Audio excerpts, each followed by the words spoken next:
Sometimes the smallest knock at the door leads to the greatest turning point in a person's life.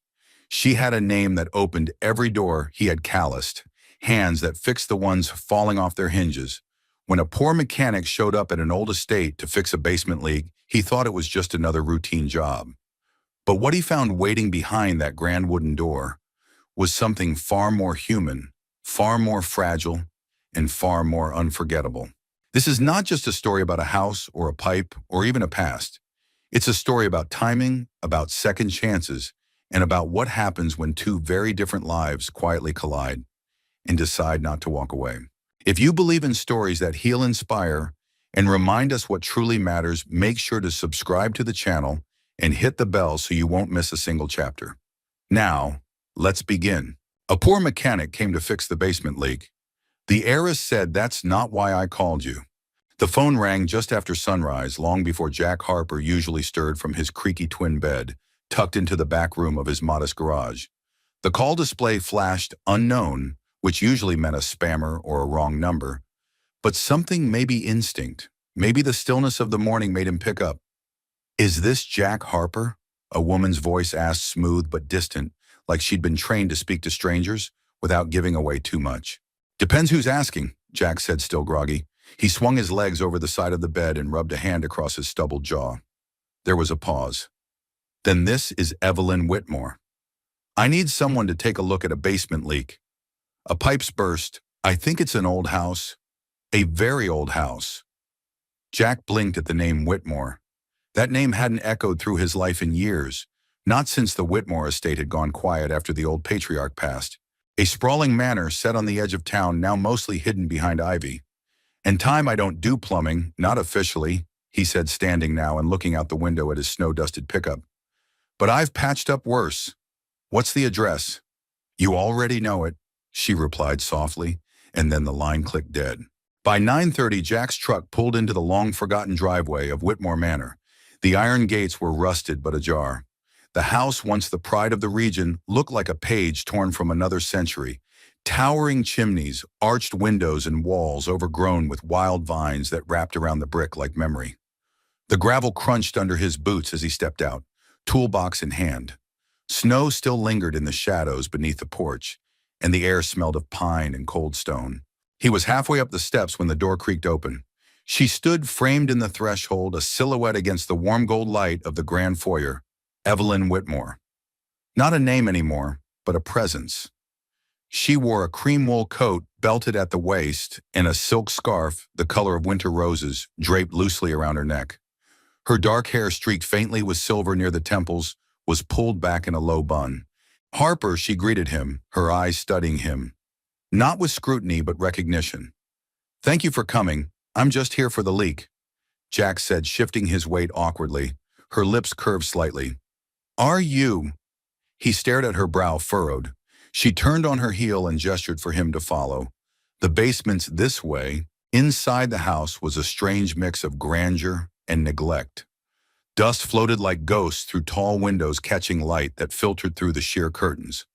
The walls were lined with faded portraits, the furniture covered in white sheets like forgotten memories. Jack followed her down a narrow staircase into the basement. The air grew cooler and damper with each step. At the bottom, a single bulb cast a weak glow over cracked cement floors and old wooden beams. "There," she said, pointing toward a darkened corner where moisture had bloomed across the stone wall. He set down his toolbox and knelt, pressing a hand to the wall. The leak was real, subtle but persistent. Water traced silent lines down the brick, gathering in a shallow puddle at the base. "I can patch this for now, but it'll need a full seal job in the spring. This foundation's seen better days. I imagine everything here has." Evelyn said, her voice softer now, as if she wasn't talking about the house. He looked up at her. She was staring not at the wall, but at him, studying the curve of his shoulders, the wear on his boots, the quiet in his eyes. "I remember you," she said suddenly. "You were 17. You used to work summers for my grandfather, in the carriage house. You fixed a broken lawn tractor and helped my mother carrying groceries." Jack leaned back on his heels, blinking. "That was a long time ago. You pulled me out of an old Cadillac in the garage," she added. "I was 6. I'd climbed inside and locked the door. I couldn't figure out how to get out. I screamed until I lost my voice. A faint memory stirred sunlight filtered through dust. The muffled sobbing of a scared little girl. The rusty creak of a door handle stuck shut. He remembered the panic in her tiny eyes and the way she clung to his shirt as he carried her out. "I gave you my handkerchief," he muttered. "I'd forgotten that I didn't," she said quietly.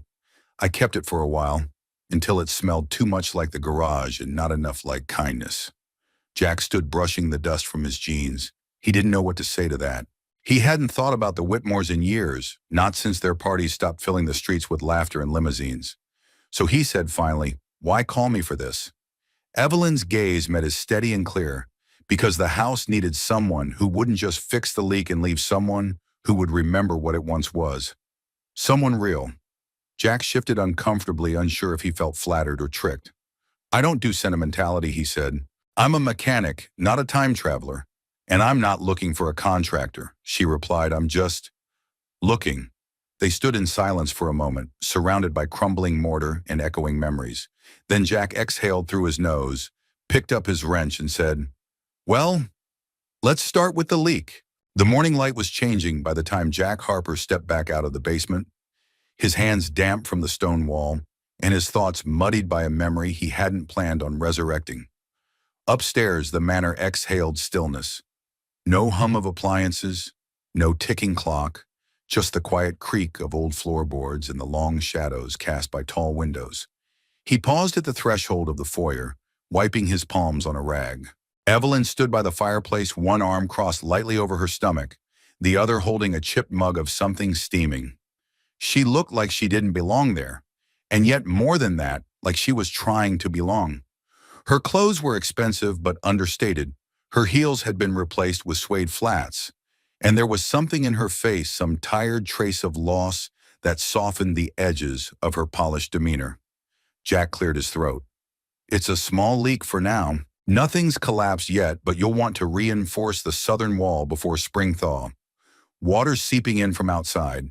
Evelyn nodded, then offered him the mug in her hand. "It's coffee," she said, "but I won't lie, it's terrible. I haven't figured out the old percolator." Jack hesitated, then took it. The mug was warm and awkward in his calloused hands. "Thanks." They sat in silence, her perched on the edge of a velvet armchair, he leaning against the doorframe like a man with somewhere else to be, but no rush to get there. "I honestly didn't think you'd come," she said eventually. "You're not listed in the phone book, had to ask around." "Most people don't," Jack replied. "Call me. I mean, there's younger guys now, flashier trucks, fewer miles in their eyes." Evelyn's eyes studied him. "You have something they don't." Jack glanced up, skeptical. "You stayed," she said simply. He didn't answer. The coffee was lukewarm and bitter. He took another sip anyway. Outside the manor, a wind had picked up bare branches scratched against the windows, like they remembered a different season. Evelyn stood and walked toward one of them, brushing aside a lace curtain to look out over the sprawling lawn. "I used to sit in that window as a girl," she murmured. "Back when the gardens were kept and the fountains ran in summer, I'd imagine horses galloping across the hills or my mother waiting by the gate with a picnic." Jack followed her gaze. The gardens now were a tangle of dead vines and cracked stone. Beauty forgotten but not erased. "What happened?" he asked, not rudely. Just honestly. Evelyn kept her back to him. "Time happened. Money. My parents divorced quietly but bitterly. Father went to Europe. Mother drank herself into nostalgia. I went to boarding school, then college, then Manhattan."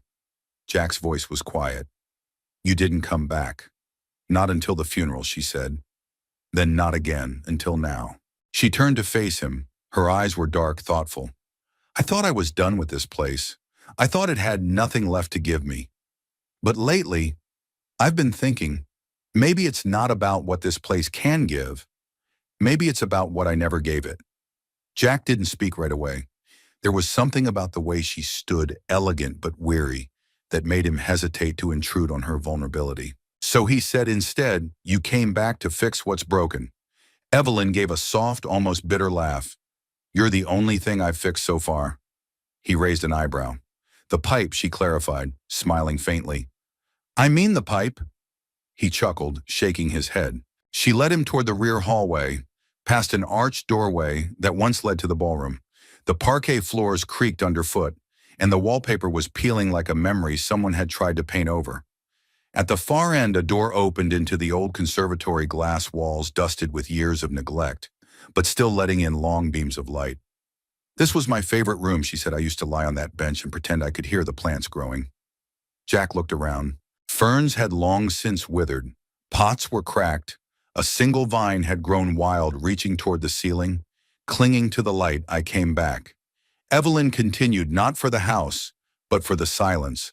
For something that doesn't scream or sell or pretend to know me better than I know myself." Jack met her eyes. "That's a rare thing to find."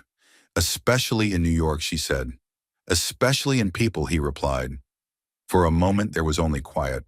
Then Evelyn reached into her coat pocket and pulled out a small object wrapped in white cloth. She handed it to him gently.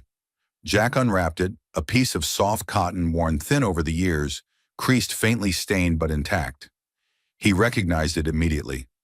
"My handkerchief," he said, disbelieving. "I found it in a box of my mother's things," Evelyn said softly. "It was the only thing I kept when I left this house. I didn't even realize I'd packed it." Jack stared down at it, then looked back up. "I don't remember giving it to you. I cried so hard that day," she said. "And you didn't say much. You just handed me that and said, 'It's okay to cry. Just don't get stuck in it.' I don't think I ever thanked you." Jack's voice was low. "I was 17. I didn't know what the hell I was doing. But you showed up." She said, "That's more than most people ever did." He looked down at the cloth again, folding it gently back into the white wrapping. "You didn't have to call me for this," he said finally. "No," she agreed, "I didn't." He raised an eyebrow. "I called you," Evelyn said, "because I needed someone who remembered me before I forgot myself." Jack didn't know what to say to that. He didn't have the tools to fix a heart that had spent years in exile, but he knew how to hold space for things that were breaking. He'd done it with engines, with houses, with people who'd walked away from everything and needed someone to say, "It's not beyond repair." He looked around the room once more at the broken windows, the light filtering through dust, the ghost of something tender and unfinished. Then he said quietly, "I'll bring better tools tomorrow." Jack returned the next morning before the frost had lifted from the porch steps. His breath fogged in the air as he climbed from the cab of his truck, toolbox in one hand, thermos of strong coffee in the other. The house stood just as still as before, like time had wrapped itself in wool and settled there for the winter. The same brittle ivy clung to the stone, like a secret no one dared disturb. He tapped gently on the front door with the back of his knuckle. No one answered. He waited, listening to the wind shift through the trees, the soft hush of snow melting into the gutters. Then the door creaked open. Evelyn stood barefoot on the tile, wrapped in a gray cardigan over her silk nightdress. Her hair was loose this time, falling softly over one shoulder like a quiet confession. "You're early," she said, blinking, sleep from her eyes. "You're barefoot," he replied without missing a beat. She smiled faintly. "I forgot how cold this house gets in the morning." Jack stepped inside, shutting the door behind him. "I brought coffee." She led him into the kitchen where yesterday's sun had given way to a gentler gray light. The counters were cluttered with half-unpacked boxes, china wrapped in newspaper, old glass jars, a bundle of tarnished silverware tied with blue ribbon. The stove looked like it hadn't been used in years, but a kettle sat on it as if it might remember how. "I've been trying to find the past in cardboard," she said, gesturing toward the chaos. "Turns out the past smells a lot like mothballs and dust." Jack poured her a cup from the thermos. "Sometimes the past isn't in the things we kept. It's in what we didn't know we were missing." Evelyn took the cup fingers, brushing his for the briefest second. "Like that handkerchief," he nodded. "That was real cotton, you know. Not like the stuff they make now. I only had two. I gave you the clean one." She laughed softly, and the sound filled the kitchen like warm light. "I remember it smelled like soap and motor oil. I thought it was the best thing I'd ever touched." Jack leaned against the counter. "You were just a kid. Scared out of your mind, I was." She agreed. "And you were this quiet boy who never spoke unless someone needed something fixed. I watched you from the upstairs window sometimes. You always moved like the world was fragile, and you didn't want to break it." Jack looked away, unsure what to say to that. "Do you ever wonder," Evelyn continued, "how some people become a part of us without meaning to?" He met her gaze. "Sometimes I think the people who leave the softest mark are the ones who don't even realize they've touched us." They stood in that gentle hush, the space between them, thick with things unspoken, but not unfamiliar. Later that morning, Jack worked in the basement, carefully scraping away damaged sealant from the old stone wall. Evelyn sat a few feet away on an overturned crate, bundled in a wool coat and holding a flashlight. "I could help, you know," she offered. "You are helping," he said without looking up. "You're holding the light." She tilted the beam toward his hands.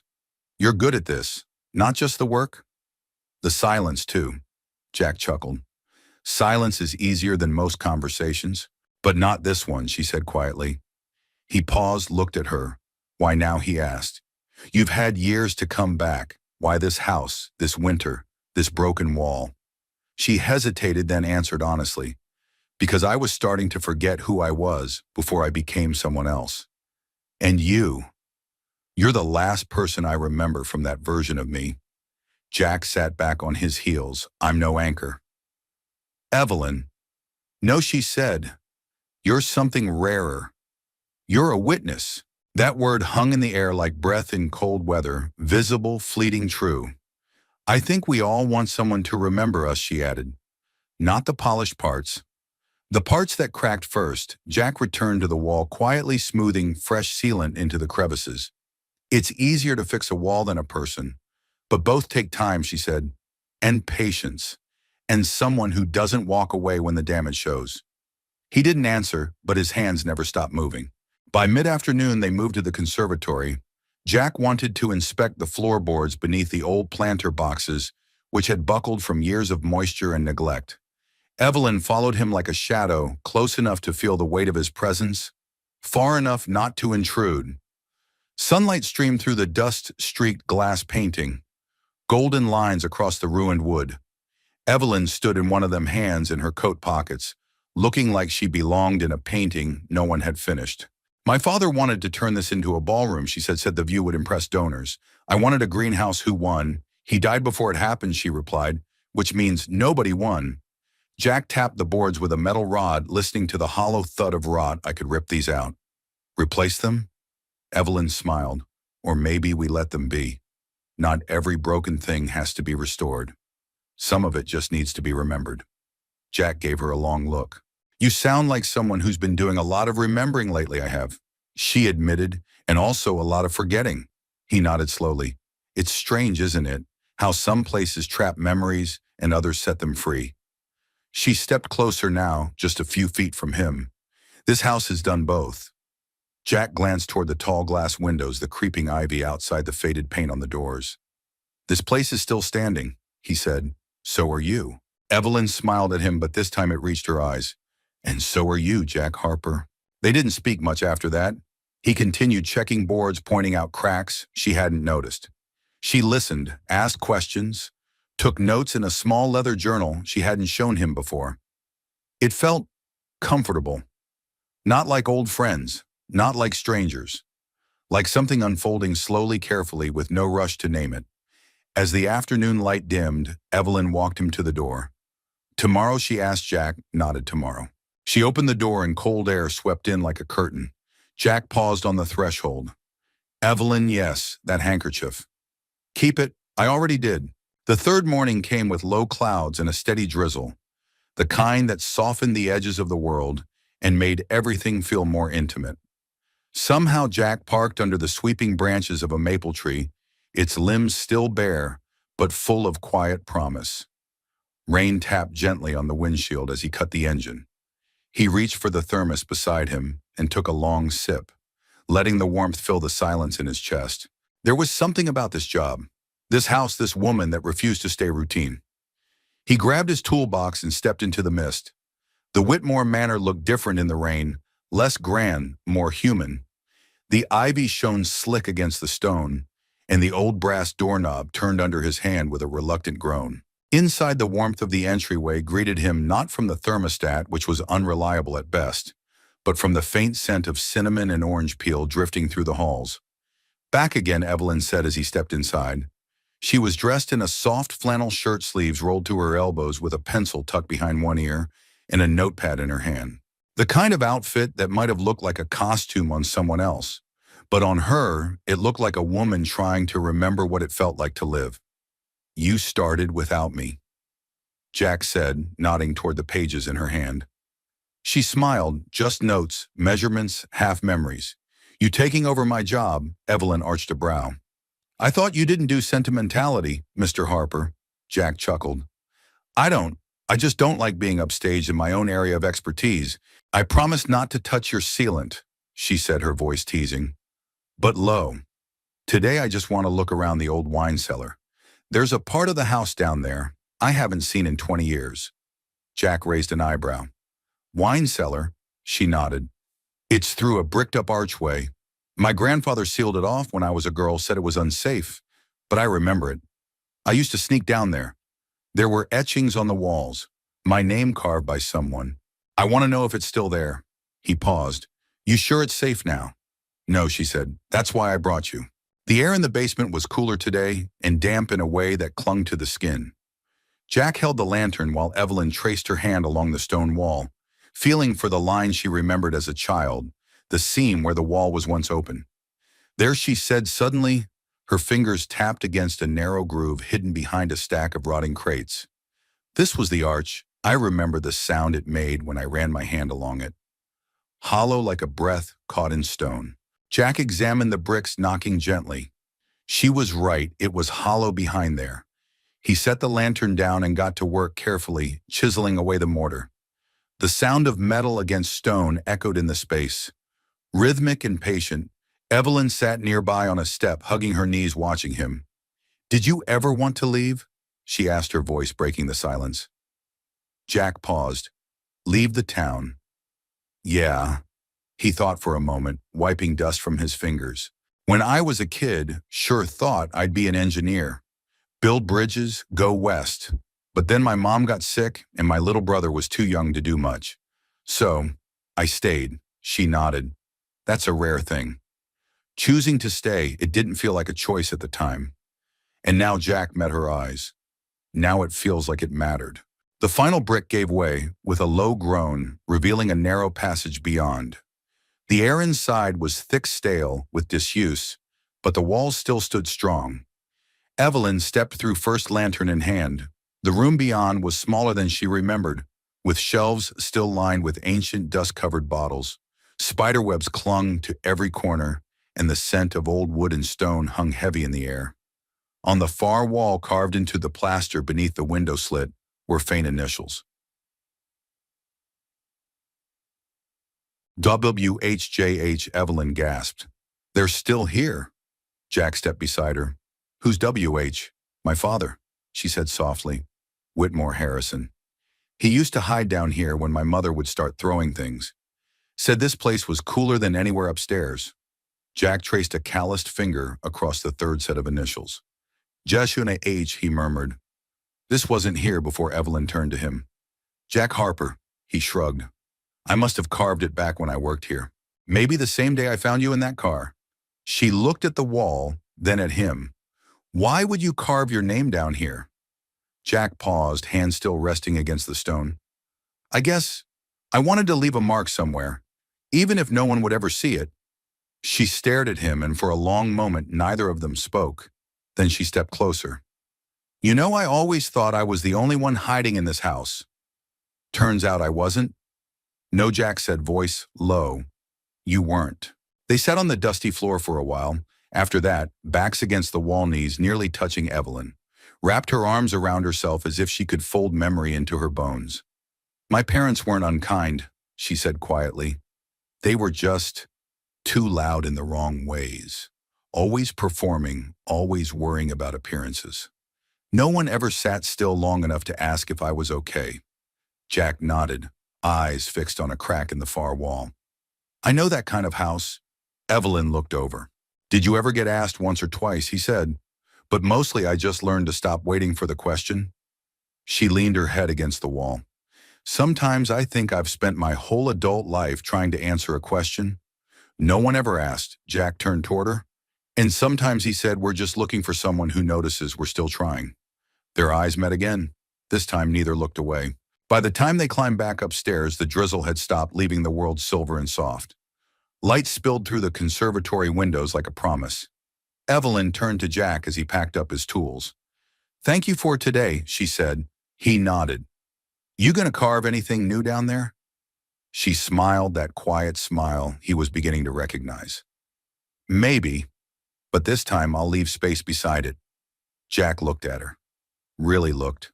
And for a moment it felt like they weren't standing in an old house or sifting through the past, but building something neither of them had expected. "Tomorrow?" she asked, almost hopeful. "Yeah," Jack said, pausing at the door. "Tomorrow." By the end of the week, their rhythm had become something almost sacred. Jack would arrive with his thermos and toolbox, each morning just past 8. Evelyn would greet him sometimes with a flannel thrown hastily over a nightgown, other times already dressed in soft sweaters and wool slacks, notebook in hand like she was preparing for a lecture. Only she would hear. They worked side by side, no contract, no timeline, no promises. Just two people carefully peeling back layers of a house, and in ways neither could admit out loud of themselves. That Friday the sun came out for the first time in days. It lit the windows of the conservatory with a golden sheen, casting stripes of warmth across the floorboards Jack had just begun to replace. "I forgot what this room looked like with real light," Evelyn said, setting down a tray with two mismatched plates, grilled cheese sandwiches halved carefully, and a bowl of apple slices dusted with cinnamon. Jack looked up from his crouch near the window. "Didn't take you for the domestic type." "I'm not," she admitted, "but I can burn a sandwich with heart." He laughed. "As long as you don't burn the house, we'll be fine." They ate on the floor, no table.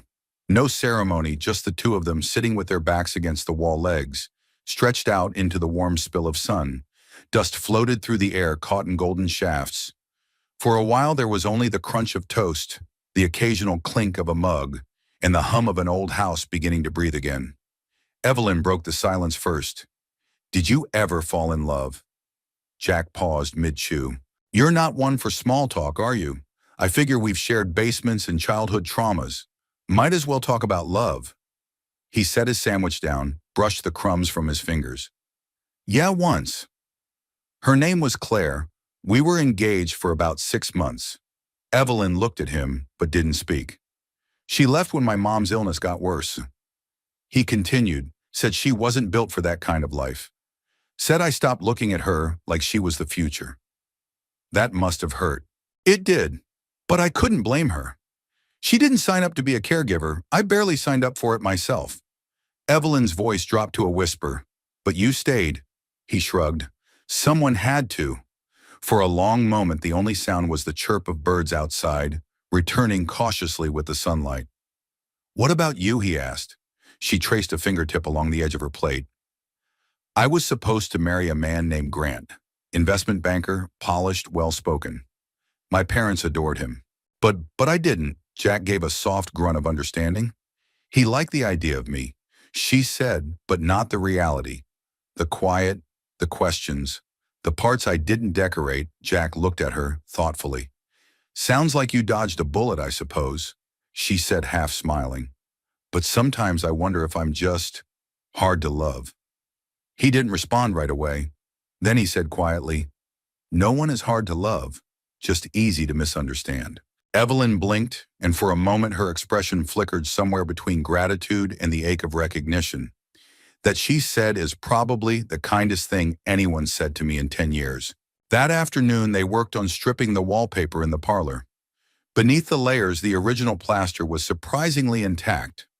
Marbled with time but still strong. As Jack peeled away a wide section, Evelyn stood behind him, arms folded, studying the exposed wall. "My mother used to throw parties in here," she said. "Black tie, string quartet, past hors d'oeuvres. You couldn't move without being handed a glass of something expensive." Jack turned to her. "And where were you? Hiding in the kitchen, eating crackers, with the caterer's son." He grinned. "Now that sounds like the best part of the night." "It was," she admitted. "He taught me how to roll silverware like a pro." Jack stepped back and looked at her.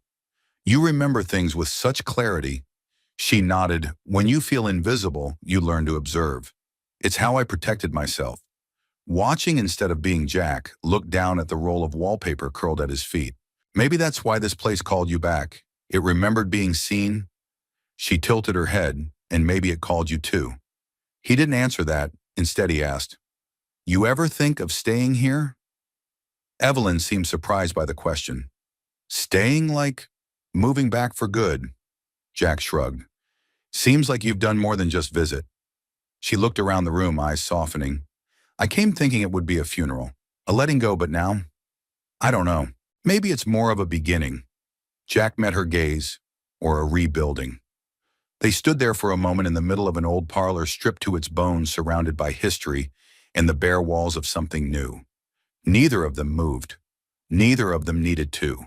When the afternoon shadows lengthened and the sun dipped just below the treetops, Jack packed his tools in quiet motions. Evelyn walked him to the door as she always did. Before he stepped out, she touched his arm lightly. You'll come tomorrow. Jack paused, then nodded. Yeah, I will. She offered him a smile. It wasn't a smile for company. It wasn't polished or prepared. It was real, worn in. The kind people only give when they've stopped pretending. As he walked back to his truck, the wind picked up slightly, rustling the ivy on the stone. Jack paused halfway down the path and turned back. Evelyn stood in the open doorway, framed in the fading light. Neither of them waved, but both lingered long enough to know that something had shifted. Something small, something real. The town of Marlow was the kind of place where news didn't travel. It seeped like water through old brick, finding every crack and widening it quietly over time. By Monday morning, the gas station clerk raised an eyebrow when Jack paid for his coffee. "You've been working up at the Whitmore place, huh?" Jack nodded, noncommittal. Pretty thing that Evelyn the clerk added with a smirk. Not bad company for a guy who fixes mufflers. Jack didn't respond. He left the change on the counter and walked out without another word, but it continued. At the diner, the waitress handed him his usual breakfast sandwich with a wink. "Tell her we're all rooting for you. Rich girls in pickup trucks always makes for a good story." At first, Jack let it slide. Small towns had small minds. He'd known that since he was a boy with calloused hands before he had a beard. But by midweek, it had gotten under his skin. He returned to the Whitmore estate with a knot in his chest and a weight he couldn't name. The manor looked unchanged, serene, dignified. But that morning it felt like walking into a theater mid-scene, uncertain of who was watching. Evelyn met him in the entry hall, wearing a soft olive-green sweater that brought out the quiet hue of her eyes. She smiled, but it faded the moment she saw his face. "What happened?" Jack set his toolbox down harder than he meant to. "Did you tell anyone I've been working here?" She frowned. "No, why? Because everyone else seems to know." Evelyn crossed her arms. "It's a small town. Jack, people talk." "Yeah," he said more sharply than he intended. "And they're not just talking about plumbing." There was a pause, the kind that cracks not because of volume, but because of all the things that were never meant to be spoken aloud. Evelyn's voice lowered. "What exactly are they saying? That I've finally found my golden ticket? That I'm fixing more than just your pipes?" She stared at him, hurt flickering in her expression, like a curtain caught in a draft. "Do you think that's what I'm doing? Stringing you along for amusement?" Jack looked away, jaw tight. "I don't know what you're doing, Evelyn. You call me here to fix a leak that didn't exist. You keep me working on a house. You say you might sell, might stay in. You bring me lunch and ask about my past. I'm not used to women like you paying attention to men like me, unless there's a punchline coming." She stepped back, her voice quieter now. "And what kind of woman do you think I am?" Jack sighed. "I don't know. That's the problem." Silence filled the grand old hallway again. Even the house seemed to still waiting to see what would break. Evelyn looked down at her hands. "I didn't think people still defined others by where they stood in the world." Jack gave a bitter smile. "In towns like this, that's all they do." "I called you," she said softly, "because I remembered the boy who showed up when I needed help, who didn't ask questions, who gave me a handkerchief and sat with me until I could stop shaking. I thought maybe he'd still be there." Jack's voice was tight. "He is, but he's not 17 anymore. He's been through a few things. Learn not to mistake warmth for something more." She looked up. Then maybe I was wrong to call. Jack didn't answer. He picked up his toolbox and turned toward the basement. The rest of the day passed in near silence. They worked in the same rooms but stayed oceans apart. When Evelyn offered him coffee, he accepted it but didn't linger. When she spoke, he nodded but didn't reply. The rhythm they'd built, those soft pauses and shared glances, had slipped from their grasp like a dropped thread in a tapestry. And yet beneath the surface, something else pulsed. Not anger, not rejection, but confusion. Wounded trust unsure where to land. As afternoon sunlight slanted through the high windows, Jack stood alone in the old library, staring at the soot-darkened hearth. This room, like so much of the house, had once been alive. The shelves still held books with cracked spines and gold-embossed titles. The faint scent of leather and wood smoke lingered like someone had just stepped out and left the fire burning. He ran a hand along the edge of the mantel, fingertips brushing against initials carved into the wood, E+W. Beneath it faintly, 1989. A child's declaration in soft curves, Evelyn stepped into the doorway behind him, her voice quiet. I used to read in here for hours. When the house got loud upstairs, he turned and for the first time that day met her eyes. I didn't mean to accuse you, he said. It's just, I don't always know how to be looked at without a reason. I'm not used to people seeing me without a price tag. Evelyn stepped into the room, her arms wrapped around herself. And I'm not used to being seen for anything but one. They stood facing each other, not touching, not reaching, but recognizing. Do you think it's possible she asked for two people from different sides of a cracked wall to meet in the middle? Jack looked down at the initials on the mantel. Only if they're willing to stop pretending the wall isn't there. I'm not pretending, she said. I see it. I just don't want to climb it alone. His voice was low. I don't know if I have it in me to climb again. Last time I did the fall damn near broke me. Her smile was faint but real. Maybe this time no one's falling. Jack exhaled slowly, the fight in him softening. Then maybe he said we should keep building from both sides. She stepped forward just enough to close a little of the distance. Starting tomorrow. He nodded. Yeah, tomorrow. That evening as Jack drove home, he didn't turn on the radio. The road wound like a ribbon through fields, half frozen, half thawing. The horizon stretched wide, painted in soft lavender and steel gray. He thought of Evelyn's face in the light from the library window. The rawness, the steadiness. He hadn't been wrong to be cautious, but maybe he'd been wrong to assume the worst. In a town that kept score by bloodlines and balance sheets, maybe two people could still meet, no stage, no spotlight, just human and hurting and trying. And maybe that was enough. Jack didn't return the next day, nor the day after. The house, once filled with the steady cadence of hammering, the rustle of drop cloths, and the quiet ease of conversation, now echoed only Evelyn's footsteps. She moved through the rooms alone, each one feeling larger, hollower than it had before, like it had exhaled and forgotten how to breathe back in. She told herself he needed space, told herself she had pushed too far too fast, but it didn't make the silence easier. On the third morning, she walked down to the basement and stood before the newly patched wall where the leak had once been. The mortar was smooth now, the edges clean.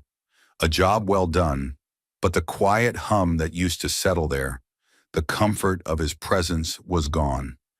And in its place, a strange ache had taken root. She turned away and headed for the garage. It was colder there, the kind of cold that crept into your clothes and stayed. Dust hung in the beams of light, streaming through the small windows, catching on old tools and rusted hinges. Evelyn pulled a heavy tarp off a forgotten shelf and found to her surprise a small wooden box tucked beneath it, unlabeled, unassuming. Inside, a stack of faded photographs, an old maintenance log with Jack's father's name scrawled in the margins, and a tarnished Whitmore keychain she vaguely remembered from childhood. Her breath caught when she pulled out the last item, a Polaroid curled at the edges. Two boys, one of them clearly Jack younger. His smile unguarded, standing beside an older man, with grease on his hands and a proud look in his eyes. Behind them, the very garage where she now stood. Her thumb brushed over the image.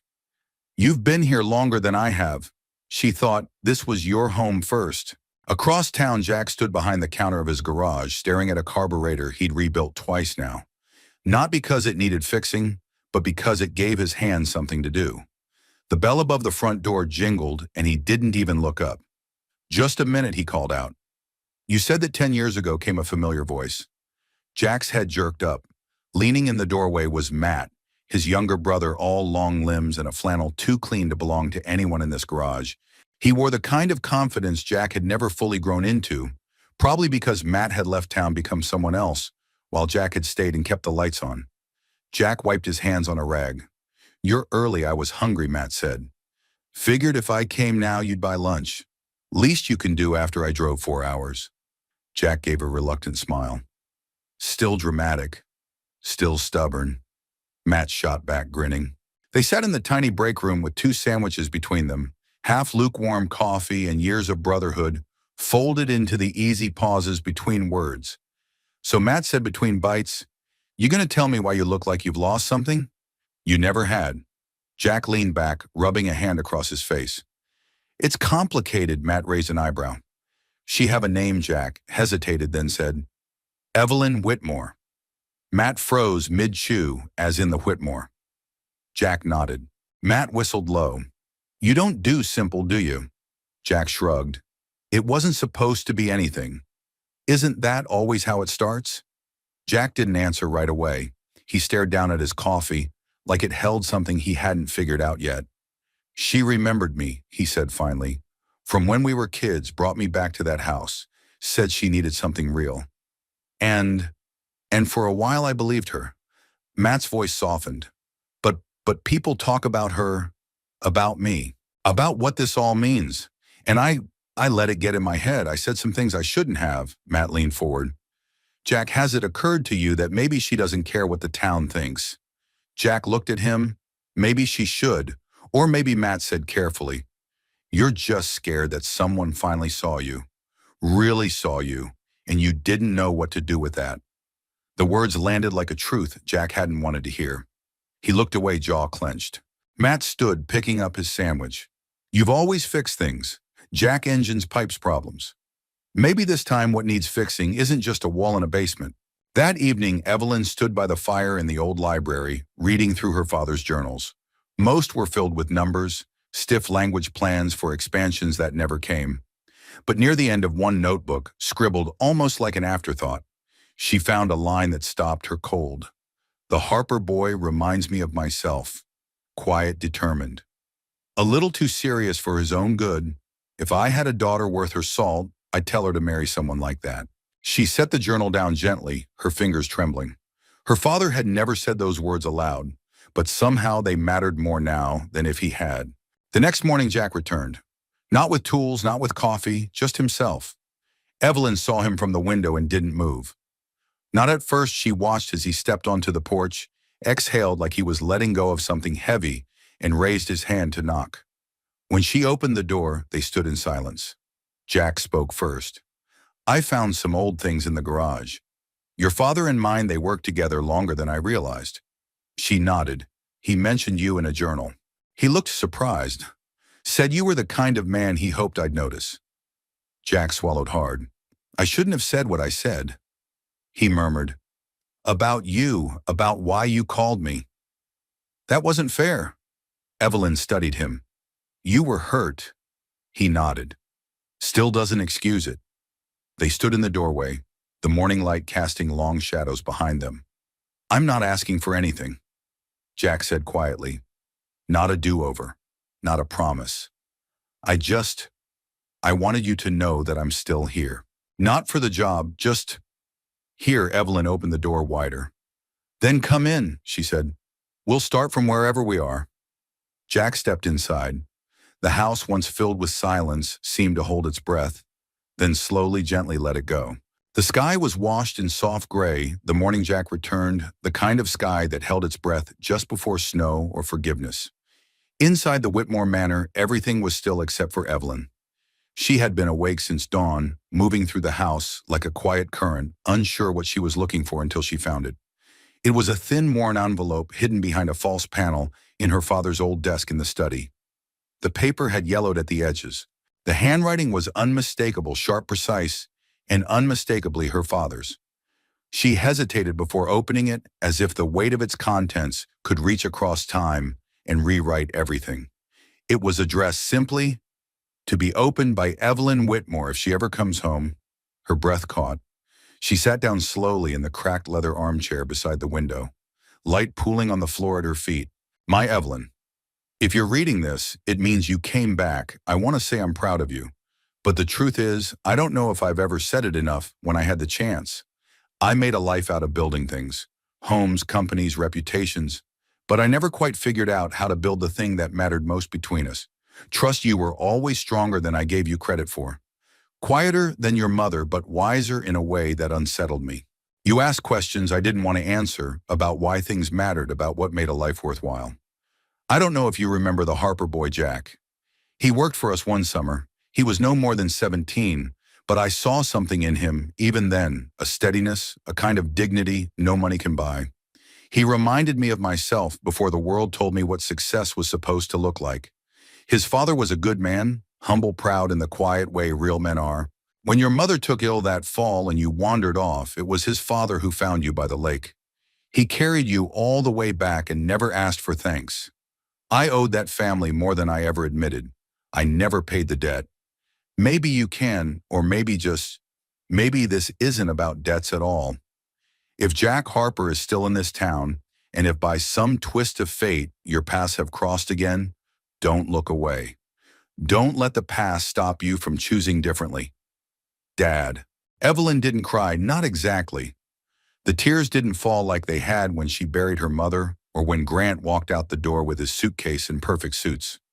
This was different, the kind of ache that sits behind your ribs and softens you, even as it breaks something open. She folded the letter carefully, tucked it into the front pocket of her sweater, and went to find Jack. He was in the conservatory, kneeling beside a pile of tools he'd unpacked without a word. He glanced up when she entered but didn't speak. There was no need. Evelyn walked over, knelt beside him, and handed him the letter. His brow furrowed as he opened it. She watched his eyes move line by line, his expression unreadable but intent. When he finished, he sat back on his heels, the letter resting loosely in his hands. "He never said a word to me," Jack murmured. "Not once. I thought your father didn't even know I existed." "He knew," Evelyn said softly. "He just didn't know how to say it out loud." Jack ran a hand through his hair. "My father carried you from the lake." She nodded. "I was 7. I barely remember. Just that I was cold and lost, and then suddenly I wasn't." Jack let out a quiet breath. "He died before I ever asked him about any of it. I thought I knew everything there was to know about him. Turns out he had his own stories." "They all do," Evelyn said. "Parents. They carry their regrets in places they think will never look." Jack looked at her, then really looked. "You're not your parents, Evelyn." "No," she said, "but I've been afraid of becoming them for a long time." He reached out gently, brushing a speck of dust from her cheek with the back of his knuckle. "You're not." They worked together for the next hour, mostly in silence, but the air between them had changed.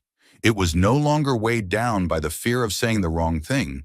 Instead, it held the quiet comfort of shared understanding. Not perfect, but real. Jack fixed the last of the cracked panes in the conservatory. Evelyn swept the broken glass into a rusted dustpan and threw it away without ceremony. Afterward, they sat on the old bench beneath the tall windows, the winter light casting long golden slants across the floor. Evelyn pulled the letter back from her pocket and ran her thumb along the folded crease. "He said I could choose differently," she said quietly. Jack didn't respond right away. "Then do you want to?" She turned to him. "What if I do? But I don't know how yet." Jack smiled gently. "Then we start small." She blinked. Like maybe he said, "You come by my shop next week. Help me organize some shelves." She tilted her head. "You want me to alphabetize spark plugs?" "No," he said deadpan, "but I want to see you in my world for a change, not just here in the shadow of yours." She smiled. "Okay, but I'm wearing heels," he chuckled. "Then I'm buying knee pads." The sun was sinking low when Jack packed up to leave. At the door, he hesitated. "I don't know what this is," he said, "or where it's going. But I know it doesn't feel like a job anymore." Evelyn nodded, heart steady. It never was. They stood in that quiet moment where decisions become memories. Then Jack leaned forward and kissed her forehead.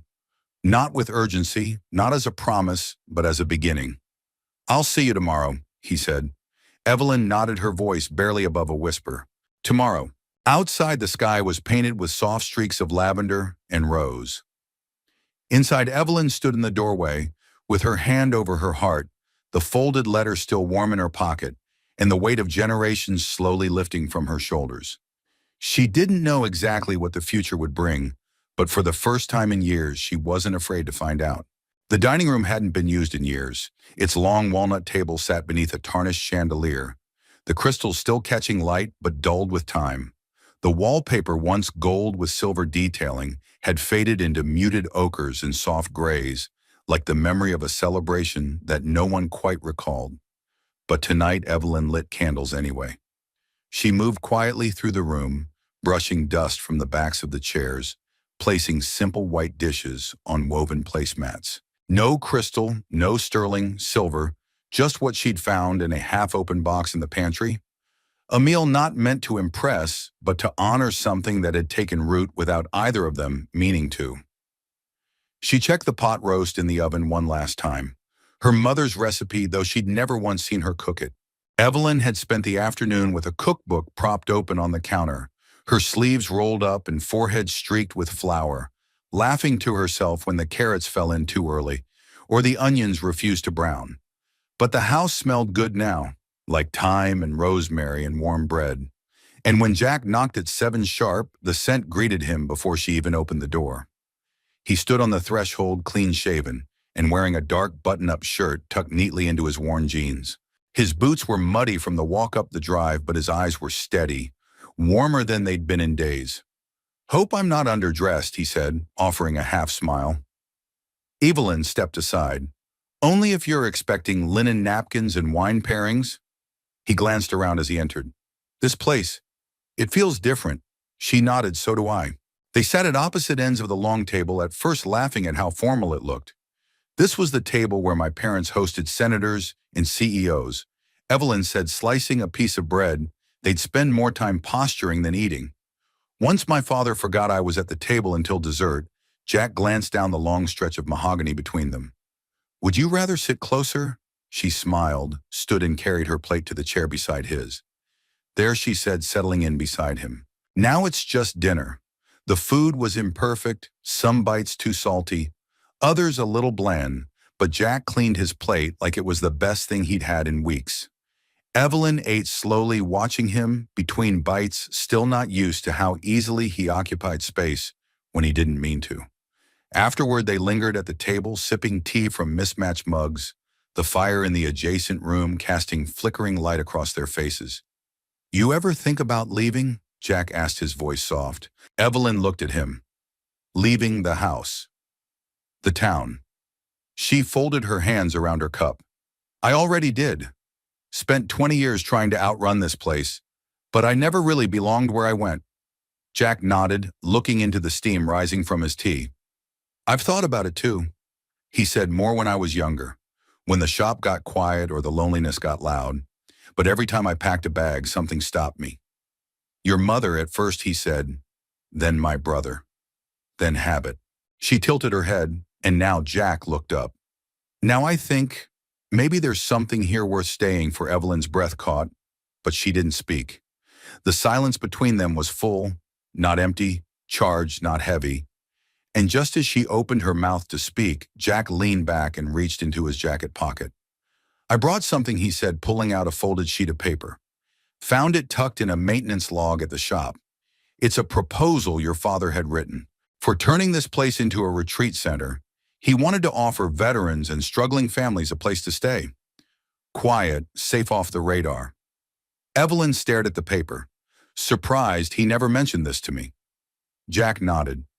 "Didn't mention it to many, but it's all laid out here. The design, the cost projections, even a list of names of people he wanted to bring in to help, including my dad." She read through it in silence, fingers trembling just slightly. "He was planning to use this place for good," she whispered. "Not just for appearances." Jack looked at her gently. "Maybe that's why he wanted you to come home. Not to restore what was, but to finish what he started." Evelyn set the paper down slowly. "I thought I came back to let go, but maybe I came back to build something." They sat in silence for a while, the candles burning low. Then, without looking at him, she asked, "Are you still afraid I'll leave?" Jack didn't answer right away. "Not if you're building something," he said at last. "People don't walk away from foundations they've poured themselves. She turned to him, her expression open bare.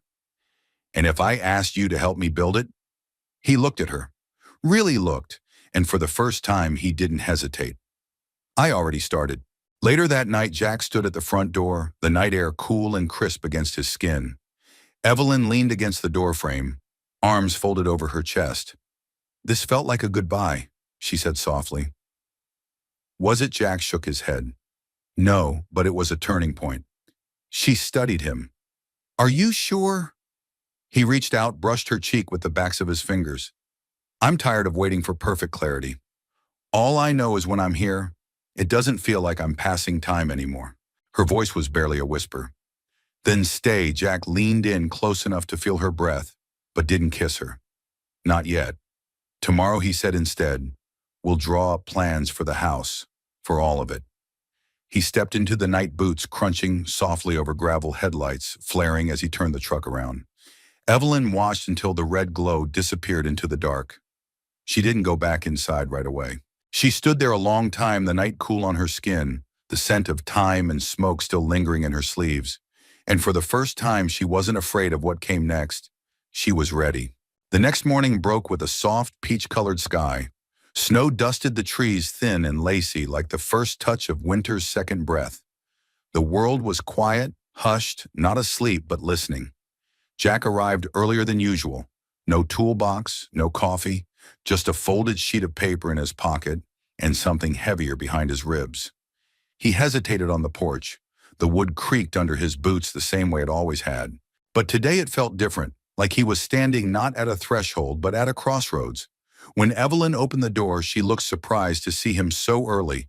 She was barefoot, wrapped in a long cardigan, holding a pencil in her hand, like she'd just stepped away from something unfinished. Her hair was pinned up messily, and her cheeks still carried the softness of sleep. You're early, she said, voice gentle. Jack nodded. I needed to be. She stepped back to let him in. They stood in the entryway where light poured through the tall windows and painted gold on the old parquet floors I've been sketching, she said, motioning toward the kitchen table. Not architectural plans, just ideas. Spaces for people to gather. Quiet corners, a reading room, a porch swing. Jack followed her in and saw a dozen rough pencil drawings scattered across the table. None were polished, but all of them were filled with intention, with care. They're good, he said, picking one up. Honest'n. She shrugged a little bashfully. It's how I think. Not in numbers or blueprints, just feeling my way forward. That's the only way worth building, he replied, sitting down. They stood over the sketches for a moment before Evelyn turned to him. You said yesterday was a turning point, she said quietly. That we draw up plans today, but you didn't bring your tools. Jack reached into his jacket pocket and pulled out a single sheet of paper, handwritten, folded cleanly down the middle. I brought this instead. He handed it to her. Evelyn unfolded the page and read, It wasn't a blueprint. It wasn't a proposal. It was a letter. I never learned how to write things that matter, but I know how to fix what breaks, and I know when something is worth staying for. You've reminded me what it feels like to be known, not for what I can repair or how I show up in emergencies, but for who I am in the quiet when the job is done. I don't want to walk through this house only as a guest. I don't want to be someone who shows up just to tighten bolts. I want to help you build what comes next, not just walls and windows, a life, but only if you want that too. Jack, she read it once. Then again, her fingers trembled slightly, and when she looked up, there were tears in her eyes, but not from sadness. From clarity. I do, she whispered. Jack didn't move. I want that, she continued. I want something that doesn't have to glitter or impress. Just something true. Something I don't have to perform into existence. Jack stepped closer. And if I don't have it all figured out yet, I don't want perfect, he said. I want honest. There was a beat. Then Evelyn asked, her voice barely audible. Why did you really come today? Jack hesitated, then said, because I had one question I needed to ask. Her eyes searched his. I thought maybe you needed something fixed again, she said, trying to smile. I do, he said, but not in the basement. He pulled a small object from his back pocket, nothing flashy, just a single key. Attached to it was the tarnished Whitmore keychain he'd found in the garage, now cleaned and polished, the initials, WH gleaming faintly. This place was your family's, he said, but your father wanted it to belong to something more. She nodded slowly. I don't need to own it, he continued. I just want to be part of it. With you, Evelyn's breath caught. Jack held the key between them. Will you let me stay? She took it carefully, reverently, like it was something far more precious than property or promise. And then softly, you never had to ask. They walked the property that afternoon, boots crunching through light snow breath visible in the crisp air. Jack pointed out rotted wood along the veranda. Evelyn imagined flower beds and a low stone wall where the wild grass met the orchard. They talked about silly things too, what color the shutters should be, whether the swing should face the lake or the sunrise, whether to keep the old iron bell above the door. By the time they returned to the porch, the sky had deepened to lavender. Evelyn paused on the top step. Can I show you something? Jack nodded. She led him through the front door, up the sweeping staircase, and into the attic, a place neither of them had yet explored together. Dust hung thick in the air, but light filtered in through a round window at the far end, illuminating a trunk in the corner. She knelt and opened it. Inside were stacks of drawings, her childhood sketches, houses, rooms, staircases leading nowhere. But also people, tiny figures with names scrawled in pencil. Mom, Dad, me the boy with the kind hands. She handed one to Jack, a clumsy child's drawing, two stick figures beneath a tree, one offering something to the other. That day she said, you gave me a handkerchief. But what I remembered wasn't the cloth. It was the way you didn't rush me, the way you didn't try to make me stop crying. You just stayed. Jack stared at the drawing. I didn't think it mattered, it did, she said. More than you'll ever know. As the sun dipped low, they returned downstairs and stood in the kitchen where dinner simmered again. This time a simple soup, rosemary and potatoes. Evelyn turned off the burner, then leaned against the counter and looked at him. This house is full of echoes, she said, but I think it's ready for new sounds. Jack smiled. Laughter's a good place to start. Maybe music, she added. Even bad piano playing, I can manage 3 chords, he said. That's something. She reached for his hand. Their fingers laced, no ceremony, no hesitation. Not a promise of perfection, just presence, just beginning. The next few weeks moved like pages turned in quiet reverence. Winter, once harsh and biting, had softened into something almost tender. The snow no longer fell in heavy silences, but in light flurries that painted the trees like lace. The manor, too, had changed, not in structure, not yet, but in spirit. Where once there had been stillness, there was now motion. Where there had been dust, now light danced in corners. Jack and Evelyn worked side by side, not hurried, not cautious, just steady. Some days they cleared rooms that had been closed for decades. Other days they simply made tea and talked in the kitchen, while the wind pressed gently against the windows. They'd begun drawing up real plans for the future of the estate. A retreat, yes, but not just for veterans and families. For teachers, for artists, for people whose lives had cracked quietly without anyone noticing. We'll call it a place for rebuilding, Evelyn had said one morning, tapping her pencil against her notepad. Not as a metaphor, as a way of being. Jack had simply nodded, smiled, and replied, you should put that on the sign. Late one afternoon, after a long day of sanding the old banisters and checking insulation in the attic, Evelyn walked into the front parlor with 2 mugs of hot cider. Jack was standing near the grand fireplace, holding an old photograph in his hands. She walked over and peeked at it. The photo was faded, sepia-toned, a group of workmen outside the manor in the late 1950s, one of whom she immediately recognized. That's your father, she said, pointing. Jack nodded. And yours standing behind him. They stared at the photo for a moment in shared quiet. Funny, isn't it, she murmured. They stood right here before us, carrying hammers and burdens we'll never fully understand. Jack placed the photo carefully back on the mantel, and now it's us building forward. She handed him the mug, their fingers touched briefly, warm, familiar. I keep thinking, Evelyn said, how strange it is that this house held so much pain. And yet it was waiting, like it knew we'd be the ones to give it another chance. Jack looked around the room. The wallpaper was still peeling. The floors creaked. The ceiling had water stains from storms long past. But it was beautiful because she was in it, because they were in it together.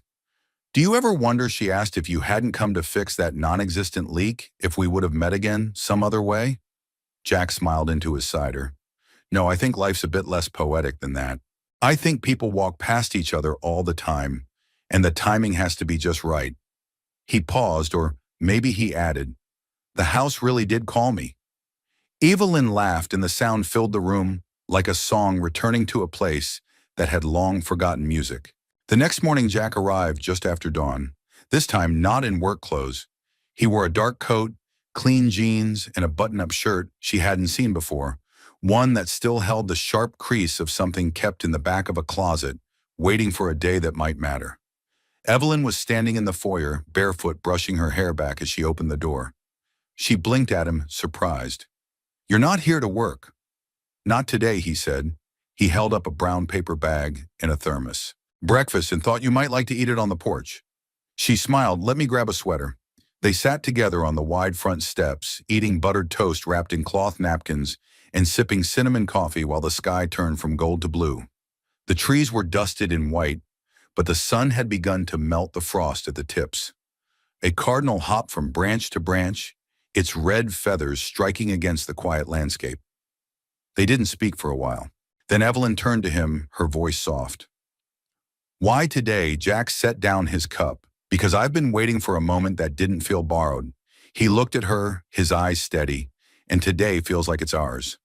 She looked at him, really looked, and the weight of those weeks, those years before them, seemed to lift. Not everything had been said, but everything had changed.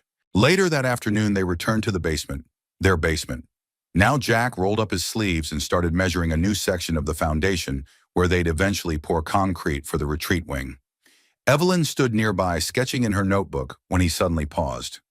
"What?" she asked, peering over. He pointed toward the old brick wall they'd uncovered weeks ago, the one with the initials EWWHJH. Only now something new was etched beside them. A fresh set of letters, TBD. Evelyn raised an eyebrow. "To be determined," Jack grinned. "Well, I figured we'd leave some space." She walked over and traced the new letters with her fingertip, her expression softening. "I like that," she said. "Like we're not done yet." He stood behind her, wrapping his arms gently around her waist, resting his chin on her shoulder. "We're not," he whispered. "Not even close." That night the manor glowed, not with chandeliers or crystal light fixtures, but with small lamps, candles on windowsills, and laughter echoing from the kitchen, where Evelyn burned a second batch of cornbread and Jack offered to fix the smoke alarm she'd dismantled just temporarily. They sat cross-legged on the kitchen floor, a bowl of popcorn between them, the sound of an old vinyl crackling from the other room. Neither one spoke for a while. They didn't need to. The house was no longer silent. It had found its voice again, and so had they. Spring arrived slowly in Marlowe, like someone waking from a long healing sleep. The last of the frost slipped quietly from the fields, and daffodils began poking up near the old fence line behind the Whitmore estate. Birds returned in small tentative flocks, and for the first time in years, the manor didn't feel like a relic. It felt like a home. Evelyn stood at the top of the basement steps, sleeves rolled, hair braided, wearing a faded t-shirt that read, "Property of no one, a gift from Jack, half joke, half truth." Her boots were muddy and her hands were already speckled with paint. Jack was below, kneeling on the concrete using a crowbar to carefully pry up one of the damaged floor panels near the far wall. "You're about to hit the nail bed," Evelyn called down, watching him with a smile. "Thanks, Foreman," he replied without looking up. "When this project wins an award, I'll make sure your name is spelled right." She laughed, then climbed down the light from the newly installed basement windows, falling in warm shafts across the floor. The room no longer felt damp or forgotten. They'd torn out old insulation, patched cracked stone, painted the beams a soft white. In one corner, the framing for a future reading nook had gone up. In another, a sketch of a children's art table was taped to the wall. They had named it the Hearth Room, a space for restoration, for stories, for starting again. Jack straightened and wiped sweat from his brow. "That's the last of the old boards. We'll start laying the new flooring next week." Evelyn nodded. "And once that's done, we open the doors." He looked at her. "Are you ready?" She thought about that for a moment.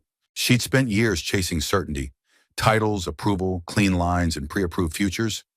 But now standing in the quiet heart of a house that had nearly collapsed under its own silence, she realized she didn't need certainty. She needed purpose. She needed to belong not to a name or a legacy, but to something real.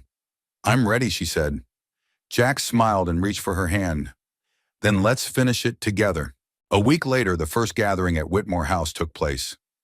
Not a ribbon-cutting ceremony, not a press release, just a community dinner. Word had spread slowly, intentionally. A few families came from town, some retirees with more stories than teeth. A teacher recovering from cancer, a widower who'd stopped attending church but still baked the best pies. One woman arrived with a duffel bag and a nervous son who clung to her leg. They didn't ask questions, they just opened the door. The long dining table, once a cold monument to wealth and decorum, now held mismatched plates and warm casseroles. There were chairs from 5 different eras, a tablecloth too short for the length of the wood, and a makeshift banner above the fireplace that read in bold hand-drawn letters, "Everyone has a story, here you can breathe."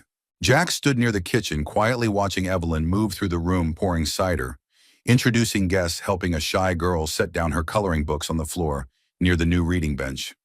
There was no trace of the polished heiress the town had whispered about. She was simply Evelyn, present, radiant in her worn jeans and easy laughter. She caught his eye and smiled. He crossed the room toward her. "You know," he said, nodding toward the crowd, "this might be the first time I've seen this house truly alive." "It was never the walls," she replied. "It was the waiting." Jack looked around. The fireplace crackled. A dog snored under the piano bench. Someone in the back began to hum softly a tune. No one knew, but everyone welcomed. "You still carving initials in stone?" he asked, grinning. Evelyn leaned in close. "I was thinking, we saved that for something else." Like what, she reached into her pocket and pulled out a small brass plaque. The kind used for nameplates or garden benches, it was newly engraved. Jack read it aloud. "Restored with Grace by Evelyn Whitmore and Jack Harper, for all who need a second beginning." His voice caught near the end. She took his hand. "Hang it when you're ready," she said. He kissed her then, not with urgency, not as a reward or a promise, just as an acknowledgement. That this home, this moment, this woman was the kind of truth he'd spent his whole life quietly preparing for. That night, long after the guests had gone and the dishes had been washed, they sat together on the back steps facing the orchard. The stars were bright above them, but not showy. The kind of stars that didn't ask to be noticed, just quietly kept the sky company. Evelyn leaned her head on Jack's shoulder. "You know what I've learned," she whispered. "What's that?" "That healing doesn't come all at once. It's 100 small kindnesses that build a bridge back to yourself." He nodded. "You built this house that way?" "No," she said, "we did." A long pause, then Jack asked quietly, "Do you ever think about what would have happened if you never called me?" She smiled against his sleeve. "I didn't call you for the leak," she whispered. "I called you because I didn't know how else to come home." He looked out into the trees, the wind rustling soft through the leaves. "Well," he said, "I'm glad you did." They sat in silence after that, letting it settle around them, not as something empty, but as something earned. The kind of silence that didn't ache anymore. The kind that felt like peace. And so the house stood, still worn in places, still creaky in the morning, but full of breath and color and stories now. And in its heart, 2 people who once thought they were too broken to begin again, but stayed, built, loved, and opened the doors wide for others to do the same. We'd love to know, where are you listening from today? Whether you're in a quiet town like Marlow or halfway across the world, your presence means more than you know. If this story moved you, made you feel something, or simply brought a moment of peace, please consider subscribing to the channel and turning on notifications. There are many more heartfelt stories waiting to be shared with you. From the bottom of our hearts, thank you for being here. We'll see you in the next story.